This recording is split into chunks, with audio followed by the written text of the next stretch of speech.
মেয়েরা আগে ছেড়ে যায় না ছেলেরা আগে ছেড়ে যায়? আমার মনে হয় মেয়েরাই ছেড়ে যায়। কারণ একটা গল্প বলি। একটা পাখি, একটা না দুটো পাখি, একটা মেয়ে পাখি এবং একটা ছেলে পাখি একদিন আকাশে উড়ছিল। উড়তে উড়তে হঠাৎ করে মেয়ে পাখিটার পায়ে চোট লাগে।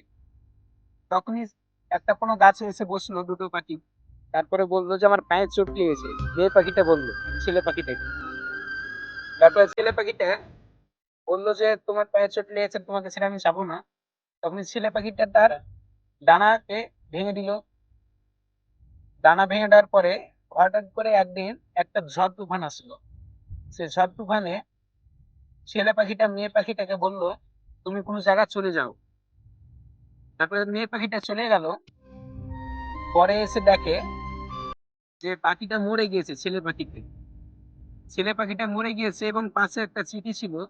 চিঠিটাতে এমনই লেখা ছিল, তুই যদি একটিবার বলতে যে আমি তোমাকে ছাড়া যাব না, তাহলে হয়তোবা আমি এই ঝড় তুফানটা কোনো কিছু বা কোনো কিছু করে আমি সহ্য করে নিতে পারতাম। তো এখান থেকে এটাই বোঝা গেল যে ছেলেরা আগে ছেড়ে যায় না, মেয়েরাই ছেড়ে যায়।